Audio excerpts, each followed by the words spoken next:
Hello and welcome to the show. This is East Tennessee Music Scene on the Rise. I am Scott Thomas, and these guys here are Shady Sadie. I'm Donnie Thunder. I play drums. Frank Fortenberry, bass. I'm Neil Capps. I play the keyboards. Tom Light, lead guitar. Chris Starr, lead rhythm guitar. Josh Dunn, I sing. And no instruments? I play guitar every now and then, but not much. Oh, okay. Well, you are the forefront, the vocals That's of it. the whole thing. Out front. He only plays when he's needed. Yeah, when I'm needed. Okay. He's needed in some songs. Yeah. Nice. So how long have you guys been playing together as a band? November of 17. A little over 2 years. November 17. A little more than 2 years. And you told me off camera that you're a Southern rock band? Classic rock, Southern rock cover band. Okay. Yeah. So you kind of range from different bands from the past. So Yes, mostly from the 70s. Yeah. what are some of your favorite bands that you guys kind of play music with? before? Lots of Blackberry Smoke, Skinner, Molly Hatchet, Blackfoot, Outlaws, Thin Lizzy. Bad Company. Grand Funk Railroad. Yeah. Okay. Yeah, a lot. We even get into some 90s stuff. Whiskey we like Myers. the I mean, we soul, do the Whiskey new. Myers. We do the new Southern rock. That's kind of the kids grew up and loved Skinner and Whiskey Myers and Blackberry Smoke, pretty much. I mean, Yeah. they're kind of a new band. That's awesome. And you guys have been playing music for, I'm guessing, quite a long time. Not together, obviously, since you've only been together since 2017, but collectively you've probably had at least a decade of musical experience. Oh, yeah. Closer to 100 years. If Yeah, you had to sum up. probably 100 years. If you had to sum up, I've been playing for 35 years. I've been playing for close to 25. So About 35 for me. I've been playing since I was 9, and I'm 44. I think Neil's been playing since he was a kid. I've been playing like 82 years. 82 years. No, I've been playing about I guess about 50 years. Can't you tell? Nothing wrong with that. Yeah, collectively, we're 100 plus as far as Awesome. experience. We love to see lots of bands sticking together, staying with their musical tastes, and I'm guessing that you guys have all sort of gravitated towards the 70s and kind of that kind of genre of music, whether it be Southern rock or outlaw country, like you guys said. Just trying to keep it alive. Pretty much. not maybe in what we play, but as far as our personal, what we listen to, it's all over the board. All over the board. Oh, it's crazy. Chris, he fell straight off of Hollywood Boulevard, and Tom. I mean, I don't know a bigger Leonard Skinner fan than Tom, and me. I grew up listening to that stuff, but that's not what I listen to in my free time. So, we're eclectic when it comes to. I'm all about Elton John. I mean, Nice. that's what really motivated me to learn to play a lot, and then I got into the Billy Powell stuff. And we too. really don't hold that against him either. So you're like piano rock kind of No, they don't. listener? They Billy don't Joel? let me play any Elton John. Oh, man. But no, but that's really why.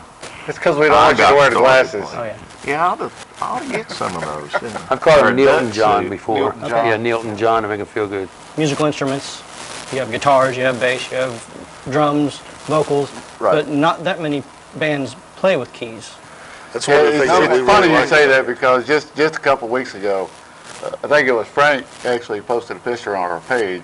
It was a video of Neil and Donnie, and we were rocking down 2 doors down in Maryville, and they're really kind of the unsung heroes because we're the 4 of us are the front of the show, and we're always there, and I can't tell you how many times people have tried to take pictures. Every time you take a picture, either somebody's standing in front of Donnie or somebody's standing in front of Neil. It's hard to get a picture where somebody's not standing in front of one of these 2 guys. Not Frank purposely. intentionally stands in front of me because he knows I want him He's to. doing you a favor, man. Yeah, he's doing it because I've asked him to. And there's countless times I'll look back at Donnie and he'll be like, move. Well, because I got a cool drum thing coming up. Y'all wait and let him see. The drummers are usually the ones that get hidden by yeah, everybody right. standing on stage. I'm all- You Anytime they mentioned- take a picture of the band, there's no me, and very seldom do you see Neil. You mentioned that not a lot of bands actually play with keys, and we actually played for a little over a year without Yeah. keys. And we'd been searching. We knew we wanted to bring some keys in, but we weren't going to, because first of all, we're a really tight-knit group. And you know, it's something that, in all the years I've played music, I've never been with a group that was, you know, we met each other, and it's always been from day one, like we've known each other our whole life. And we didn't want to bring in anybody that wasn't the right fit for this band. But when we did bring Neil in and he started playing, we all just kind of looked at each other like, that's what was missing. That's what was We missing. finally got the down whole to look for time. the right guy, and we settled. We settled on this guy. Well, there was a lot of music that we Now he's been like a freak. He's been because- like a kitten. We fed him once, and now we can't because get of the rid of him. keyboards, you know. So there were songs we'd love to do, but we couldn't do them without. So once we Right. got him, we like to do everything pretty much spot on Yeah. the way it was done. I mean, we really Do the try to songs sound justice. just like the people who were doing a song. Yeah. I mean, it's important to us, and you know, so we wouldn't do a song if it had keys in it until we got Neil, which I knew Neil since the early '80s and didn't even know he played keyboard. I seen it on Facebook one day. Okay. He's playing And I didn't piano. know he played bass. I mean, it was all about motorcycles when Yeah. we met. Oh, well, yeah. It's always good to find that dynamic that you've been searching for a long time. Even if you guys have been playing together forever and you bring in keys, it Right. just adds just that extra element to the music that you're playing. Yeah. Oh, and it really Yeah. did. And like It you said, truly you can did. play certain songs without keys, but you need the keys to do the song justice. Right. Absolutely. We knew from the very beginning that that was something we wanted, but it had to be the right person. At the time, nobody knew the right guy, so we started without one, and a year later, he come dragging in, And that, you know, when we first started this band, we kind of knew immediately, you know, we knew what we wanted to do, what music we wanted to play, and it was really literally about just finding the right pieces to do what we wanted to do with it. And Which is kind of the first people who walked in with Yeah. the right pieces. It really did. It We were fell lucky. together. I mean, we all got along like brothers, and musically we mesh and play great together. It's just, it was amazing. it's actually a funny story.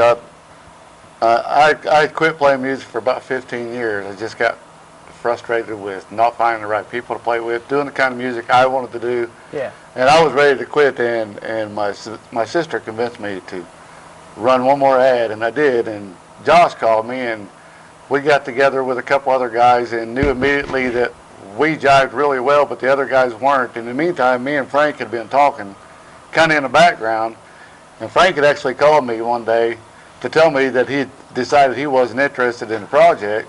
And after about 2.5 hours on the phone, we got together like 3 days later because we realized, you know, we both wanted to play the same kind of music, and it's been like it ever since. Yeah. well, and Frank said, you know, he told us then, he said, I know a drummer that would probably, you know, be interested. And of course, we got together with Frank and Tom and Donnie and myself got together, and after the first practice, you know, we had a 10 or decent 15 handful of songs. songs that were really close to ready. I think it was 7, actually. And Frank he said, I know a guitar player that would really be good for us. Of course, Chris being, you know, Chris, he's a child of the 80s, clearly.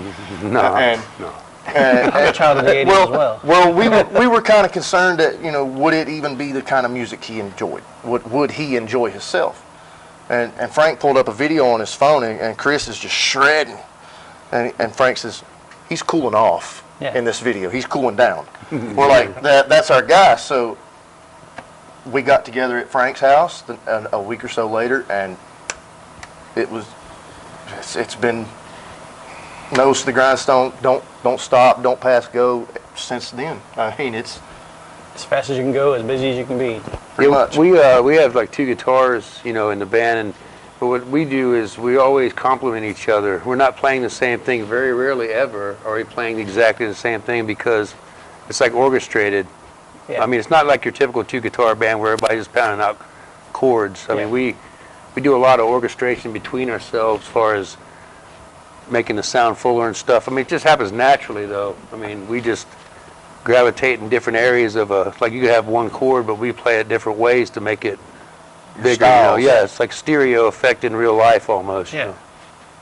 Kind of a dynamic to the Yeah, sound. yeah, Even with yeah. the guitars specifically. They're the opposite guitar players. styles. Yeah. Yeah. Totally off. Totally Fit off. together like perfect. I mean, That's just awesome. perfect. I mean, Yeah, we complement each other as far as like what we, but it happens naturally. It's just, we get to do what we want within what we want to Yeah. do as a band. You know, it's pretty cool that way. Most what do bands- you Only want? Chris Starr Yeah. could say it that way. But what do you want, Chris? their egos, to say one thing about these two guys, their egos, they don't have them. Yeah. That's a good thing. We can have a song we're going to do, and Tom will say, Chris, that's your solo. That's more you. Vice versa. He'll say, Tom, that's more your style. You Yeah. do that. I mean, Right. that's what, and that's, sometimes Chris will play, there's a lot of songs he just plays rhythms on Yeah. because it fits Tom's style, but he's a great rhythm player too. Finally. When he first joined us, rhythm was his weak point. Well, I don't play like straight rhythms well, like it just chugging along like, you know.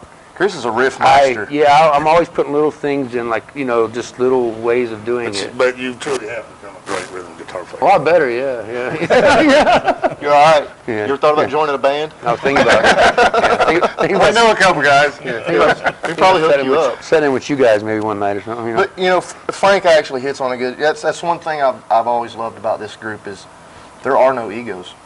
Everybody is, you know, we know we have each person has a job to do, you know, and everybody goes home and they rehearse and they practice their part, and we come together and everybody knows for the most part we know our parts, and there's no need for an ego. I mean, And except that guy. And there's no separation from the crowd either. You know, you can get some bands where like, oh, we're just that great, we don't need to mingle with the crowd. Yeah. Hell, we enjoy mingling with the crowd almost as much as we actually like being up on the stage. Well, I mean, We are a very crowd-oriented band. That's one of the questions I That's what usually ask makes it every band that comes worth up here. Your stage presence, and obviously you're saying that your stage presence is out there in the crowd. Very, So, very much. and probably the only one that stays on the stage is the keys and the drums. Yeah, well, It has been Frank has been known to have screws through his feet and stay in one spot, but he's getting over that a little bit. But yeah, We've been known to float. we as a band are very much in the crowd, and to the extent that the part of our thing is that we get the crowd to participate in a lot of our stuff, and by pulling the crowd in and making them feel like more of a part of the show, I think people get more out of it. They take more home with them at the end of the night. Yeah. Josh had, we played at the Shed 2 Fridays ago, the indoor part. That was just last week. He had, Last he week. sang 8 songs of Simple Man. I mean, 8 words. Yeah. The crowd sang the rest of the song. Tom leaned over and he's like, Yeah, let they- him sing. they were participating so loud. I'm like, turn the microphone around. Just let them sing a song. They loved it. I mean, I sang the first I loved it. 2 lines, It and was they were good. literally louder than we were. but I think the difference with us is it's not just the crowd. Just about everybody comes to see our show that we get a chance to get out in the crowd and shake hands with and talk to. They become our friends. Yeah. You know, it's like when we went to play the Shed there last week, Andy told us, like, we didn't need nobody from Maryville to come. Y'all brought your own crowd. Because, I mean, a lot of people there, Yeah. you know, was wearing our shirts. And We were blessed with a very, Yeah. very loyal, you know, I can't give enough of a shout out to our fan base. We have got some of the most amazing, loyal, dedicated fans. They're pretty much every show. And A great following. we do. Oh, yeah. We've got a great following, and you know, at the end of the day, if it's not for them, that's why we do this. I mean, we have just as much fun in the garage, but at the end of the show, you know, if the people don't take something home with them, we've wasted our time. Of course. You got to connect with the audience Right. you're playing for. Right. And you guys obviously do. If you're getting them a whole group of people in your audience singing above you. We try. It happens for us naturally, though. It's like, we don't, I mean, the interaction has just always been that way, even amongst ourselves and with, Yeah. I mean, we're with everybody like we are with ourselves. You know what I mean? We're not like we're up here and you're down there. It's weird because we always put out the energy and the energy comes back. Yeah. You know, it's really cool. It's natural. It's not forced Yeah. or anything. yeah, we It's a cycle. really Yeah. feed off of it. If we see the crowd participating quickly, they got to be careful because we're going to steal their soul for about 3 hours. That's our mission, you know. If we don't feel like we've done that at the end of the night, then we feel like we've let the crowd down by not doing our job. That's cool. And that's the thing. We all, look at it as, we have a responsibility when we show up to send them people home with something to remember by. Yeah. Except for me, I'm the drummer. I don't have to show up. Just sit back there and look bored. Oh, I'm not. you have an important role to play in No, the I'm whole lying. thing. I'm very much lying. No, Donnie is honestly, you know what? Donnie is such an integral part of our sound as a whole. I mean, he's a very powerful drummer. He's solid, and I don't think anybody else can ever fit that bill. I love you, man. I love you too, man. But no, all jokes aside, I mean, a lot of the Shady Sadie sound is rooted in Donnie's Thunder. Yeah. So the Thunder nickname was given to me by a bandmate several, Yeah. 20-something years ago. Just at one practice, he just looked at me and said, "Damn it, Donnie Thunder. Yeah. Play them drums hard." And it's just kind of stuck. Now that I'm older, I'm Thunder Light. Or what's that? Zero sugar. It's Rumble. It's Donnie Rumble, man. It's more of a rumble. It's kind of off in the distance. It's not right here where the lightning strikes. But yeah, I've always been just a heavy power drummer, and I mean my biggest influences are John Bonham and Tommy Lee. Yeah. So I mean it's about that kind of power play. No, and not only that, Donnie is. I love you, bro, but you're the biggest nitpick. Oh, I am. Well, what they were telling you before. He'll come to the show, or he'll come to practice, and he doesn't just know his part. He knows everybody in the band's part. And if anybody slacks up or messes it, he'll call you out. Donnie is these two here. That's the. Paul Here lately, Schaefer. Neil's been catching a lot of that. I do have a small But it's funny made story me a though. better player. We were practicing, and we've been working on our equipment, and we all decided to go to in-ear monitors because it reduces the noise levels on stage and helps our PA sound better. And Donnie, for the last couple of years, has had a habit when we're all sitting around and just shooting the shit and talking stuff and things get out of control, he'll start beating on his drums really, really hard. Yeah. Which normally is okay, but when we all switched to ear monitors, he'd been on the drums and it ran up my spine. I turned around and I yelled at him and he got upset and I got upset. In a couple of days I called him back. Said, "Brother, I love you. I'm sorry." And I had to explain to him, he said, "I know. I didn't realize we were all in ear monitors." So it's quite a bit different Yeah. to have him drums in your ears like that. So That's part of being a family. it is part and of it is. That's It the is. truth, I said earlier, we met, and it's with us. It extends beyond just the band. All of our families have always gotten along great. We've always just had to concentrate on learn the music, practice the music, and get up on stage and do the show. Frank's wife takes care of the merchandise. Runs the sound. Runs the sound. Everything is taken care of for us. So that in itself leaves us a lot of room. A lot of the things that break bands up, we don't have to worry about. Yeah. It's often somebody else's hands. So That's a good thing. It's cool. It's a very good thing. it's pretty Now, if cool. I could just afford to have a drum It's set, pretty cool. There you go. somebody to set them up and tune them for me. So we've talked a lot about your musical styles and everything. Can you let people know where they can find your music or where they can find a schedule for you guys so they can see you play if they haven't already seen you play? Two main locations. Obviously, Facebook. We have Shady Sadie Facebook page. We also have a website, shadysadie.com. And if you go to our website, there's several tabs where you can read a biography about how we started and what we wanted to do. And then there's individual biographies about each one of us' personal taste. And then we have our schedules on there, media page, where you can look at some of the pictures from shows we've done over the last couple of years, and we also have a promo page where all of our promo videos and stuff are at. That's awesome. And we're running a little bit short on time, so is there anything else you guys would like to pass along to people that are watching this and encourage them to come out and see you? Come see us. If If you you want like to get rock and roll, man, come out to a rock and roll show. Of course. If you spend $5 to see us, you'll get $10 worth. I guarantee that. That's awesome. That's what we like to hear. $9.95 plus $9.95. I always say if you come to a Shady Sadie show and you leave home or you leave unsatisfied, it's because you came in a bad mood and didn't want to be happy. Yeah. If you haven't noticed, Shady Sadie is spelled out on the T-shirts over here and the vest. So if you don't know how to spell it, just look at this.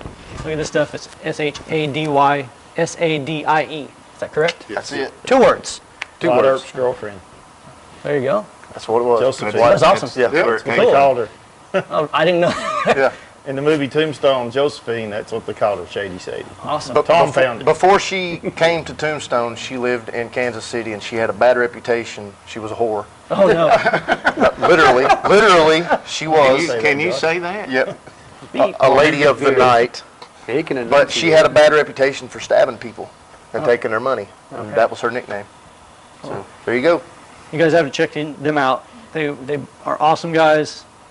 I'm guessing that they're huge on stage. I haven't got to see you guys yet, but I plan on doing that very soon, as soon as I can. But check them out on stage wherever you can find them. Any marquee that you can see outside of a music venue, check them out. It was awesome having you guys here.